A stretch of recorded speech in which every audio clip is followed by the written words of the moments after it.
Hello everyone, welcome to mathematics. तो आज हम लोग अपना लेक्चर नंबर 7 स्टार्ट करने जा रहे हैं, चैप्टर रियल नंबर का। आज हम एक बहुत ही फेमस और इम्पोर्टेंट प्रूफ समझने वाले हैं, √2 इज इरेशनल नंबर। आपने सुना होगा कि कुछ नंबर रेशनल होते हैं और कुछ इरेशनल होते हैं, लेकिन कैसे प्रूफ करें ये आज हम लोग इस लेक्चर में सीखेंगे। मैं आपको एक ऐसा प्रूफ सिखाऊंगा जो एग्जाम में भी आता है और कॉन्सेप्ट भी क्लियर करेगा। तो इस प्रूफ को करने से पहले सबसे पहले हमें थ्योरम एक समझनी पड़ेगी। थ्योरम कहती है if a is any integer and p is prime number, मतलब p कोई प्राइम नंबर हो और a कोई भी इंटीजर हो, सच दैट कि जो p है वो इंटीजर के स्क्वायर को डिवाइड करे। अगर ऐसा हो रहा है देन तब p जो है वो a को भी डिवाइड करेगा। तो चलिए एग्जांपल से समझते हैं कि थ्योरम कहना क्या चाहता है। जैसे यहाँ लिखा है p बराबर 5 जो कि प्राइम है एंड p डिवाइड्स 25। 5 डिवाइड 25 तो होता ही है क्योंकि 5 5 जा 25 और यहाँ a को मैंने 5 ही मान लिया, तो a बराबर 5।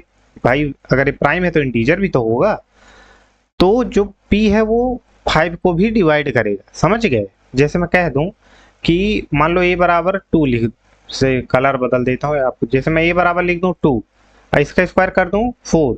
अब आप क्लियरली देख रहे हैं कि जो p है 5 वो डिवाइड नहीं कर रहा है, डिवाइड 4 नहीं कर रहा है, तो जो 5 है वो डिवाइड नहीं करेगा किसको? 2 को भी। ये डज नॉट डिवाइड का सिंबल है, आगे आप समझेंगे जब बीएससी करेंगे। तो चलिए पहले समझते हैं अब कि रेशनल नंबर क्या होता है, क्योंकि यहाँ हम लोग प्रूव कर रहे हैं कि ये इरेशनल है, तो पहले रेशनल समझ लेते हैं कि रेशनल नंबर क्या होता है। तो ये मैंने आपको पहले ही लेक्चर में बताया था कि रेशनल नंबर क्या होता है, रेशनल नंबर, इंटीजर, ये सब आप लोग अगर देखना चाहें तो देख के ही आइए तो ज़्यादा अच्छे समझ में आएगा। तो कोई डिफिनेशन क्या कहती है रेशनल नंबर की? Every rational number can be written in the form p by q where p and q belongs to z। ये बिलोंग्स टू का मतलब समझ रहे हैं? जैसे ये क्या है, ये है बिलोंग्स टू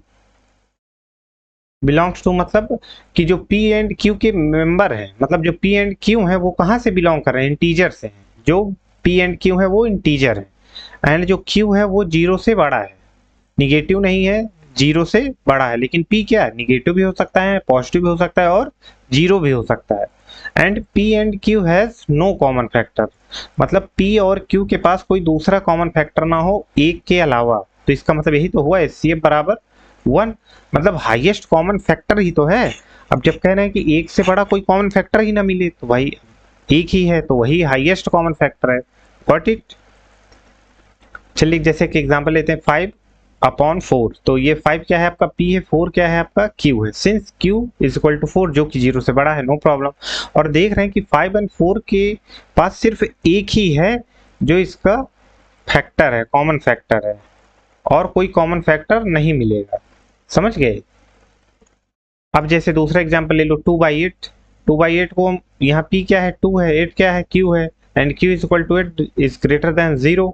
एंड HCF क्या हो रहा है? देख रहे हैं 2 और 8 का HCF 2 आ रहा है। ये मैंने आपको LCM और HCF वाले लेक्चर में आपको समझाया है। अगर आपको क्लियर एक्सप्लेनेशन चाहिए तो आप वहां जाके एक बार देख लीजिएगा। तो 2/8 को है कैन ऑल्सो भी सिंप्लीफाई, मतलब मैं 2/8 को और भी तो लिख सकता हूँ सिंप्लीफाई वर्जन में। कैसे? 2 से देखो ये भी डिविजिबल है, 2 से ये भी डिविजिबल है, तो 1/4 ये हमने दिखाया आपको। समझ में आ रहा है? तो इसे 1/4 में लिख सकता हूँ। अब जब 1/4 लिख दिया तो आपको यहाँ क्लियर दिख रहा है कि p बराबर क्या है? 1 है, q बराबर क्या है? 4 है, और HCF क्या हो गया इसका? 1। तो मतलब अगर आपके पास कोई रेशनल नंबर हो तो उसको आप सिंपल फॉर्म में बदल सकते हैं, जहां HCF जो हमारा 1 होगा, मतलब उसके पास 1 एज अ कॉमन फैक्टर होगा और कोई कॉमन फैक्टर नहीं होगा। ये मेरी डिफिनेशन आपको क्लियर हुई रियल नंबर, रेशनल नंबर की? So we prefer simplest form of rational number. अब देखते हैं कि रेशनल क्या होता है, इरेशनल नंबर क्या होता है? जो कि रेशनल ना हो, और इसका सिंबल क्या होता है? QC। अब आपको मैंने पहले ही लेक्चर में बताया था कि जो रियल नंबर होता है वो दो पार्ट से मिलकर बनता है, एक रेशनल होते हैं, एक इरेशनल होते हैं। रेशनल को हम Q से डिनोट करते हैं और इरेशनल को हम QC से डिनोट करते हैं। समझ गए? तो हमारा क्वेश्चन देखिए यहाँ क्लियर आपको दिख रहा होगा कि prove that √2 is an irrational number. ठीक है, अब हमें √2 को इरेशनल नंबर दिखाना है, तो कैसे दिखाएंगे? इसको हम दिखाएंगे मेथड ऑफ कंट्राडिक्शन से। आप लोग वहां लिखिएगा we prove it by method of contradiction. तो सबसे पहले समझते हैं कि मेथड ऑफ कॉन्ट्राडिक्शन है क्या। जैसे मैं कह दूं कि जो हमारा ये √2 है ये रेशनल है। अब ये रेशनल है लेकिन हम जानते हैं कि ये रेशनल है, तो मैं रेशनल मान के इसे प्रूव करता जाऊंगा। फिर एक जगह ऐसा आ जाएगा कि वो रेशनल नंबर की ही प्रॉपर्टी को बाइकआउट करेगा। जब वो रेशनल नंबर की प्रॉपर्टी को बाइकआउट करेगा तो हमारा कॉन्ट्राडिक्शन आएगा, मतलब जो हम लेके चल रहे हैं वो हमारा जो मेथड है वो गलत है। समझ रहे हो? अभी इस प्रूफ के माध्यम से आप लोग बहुत अच्छे समझ जाएंगे। तो चलिए स्टार्ट करते हैं। Let us suppose that √2 is a rational number. मैंने मान लिया कि ये रेशनल नंबर है, ठीक है। तो अब जब रेशनल नंबर है तो रेशनल नंबर की डिफिनेशन क्या होती है वो भी लगा दो। तो by definition of rational number कि जो भी रेशनल नंबर मैंने क्या माना √2, तो √2 को मैं p/q के फॉर्म में लिख सकता हूँ। p एंड q कहाँ से बिलोंग कर रहे हैं? इंटीजर से। z क्या है? इंटीजर, ऊपर आपको मैंने बताया है। और q यहाँ क्या है? नॉन जीरो है, मतलब जीरो नहीं है। एंड HCF PQ क्या है? 1 है। इसका मतलब समझ रहे हैं? There PQ has no common factor other than 1।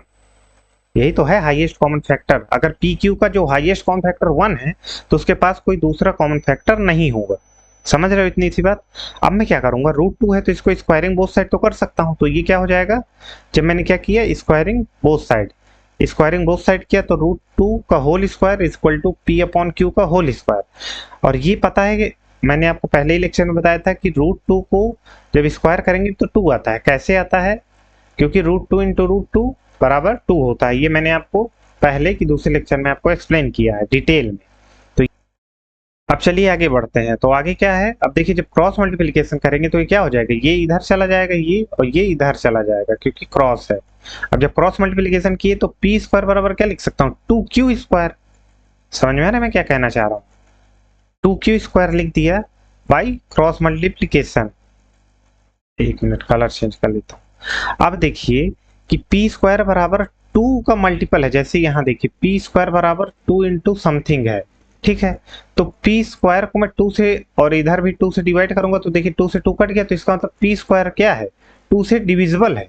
तो यही लिखा हूं मैंने कि since p² is multiple of 2, देखिए p² जो है वो 2 का मल्टीपल है, सो 2 डिवाइड्स p²। क्या कह रहा हूं, समझ गए ना?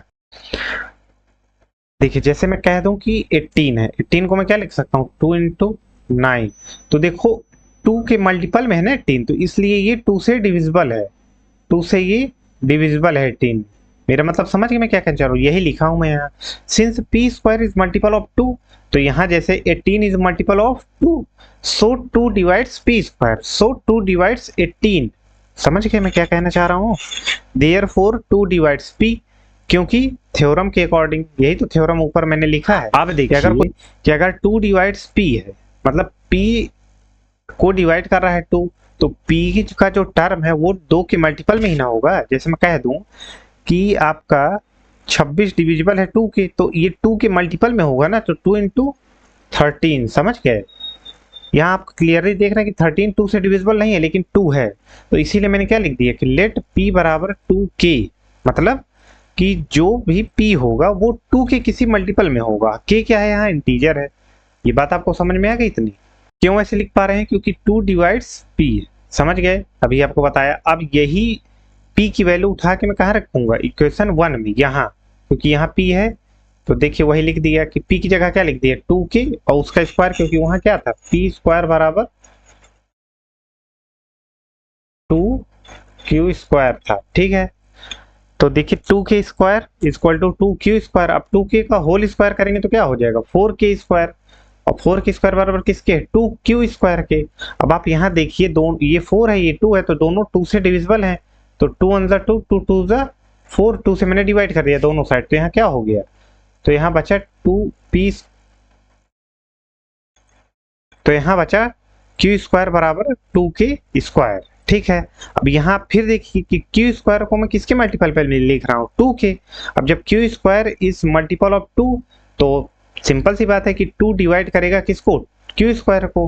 अब बाई थ्योरम मैं यहाँ से क्या लिख दूंगा कि 2 डिवाइड्स कर रहा है किसको, q को। अब यहाँ देखिए आपने ऊपर दिखाया कि q डिवाइड p, और नीचे दिखा रहे हैं q2 divide q। Since 2 divides p and q, मतलब जो 2 है वो p को भी डिवाइड कर रहा है और q को भी डिवाइड कर रहा है, तो p has a common factor, so p and q has a common factor 2।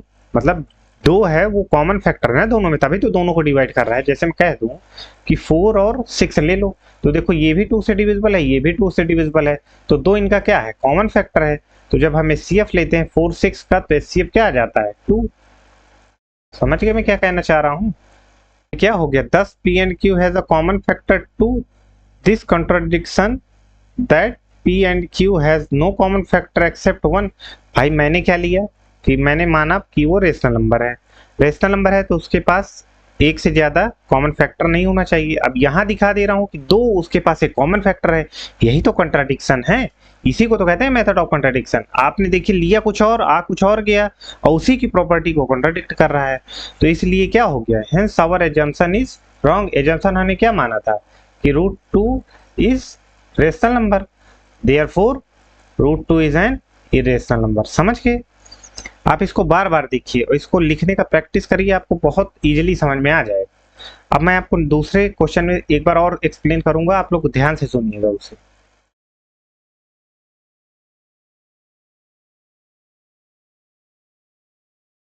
तो हमारा दूसरा क्वेश्चन है, prove that 3 minus √5 is an irrational number. ठीक है, इसको भी हम किससे करेंगे, मेथड ऑफ कंट्राडिक्शन। जितने भी प्रूफ होंगे रेशनल नंबर वाले वो कंट्राडिक्शन से होंगे।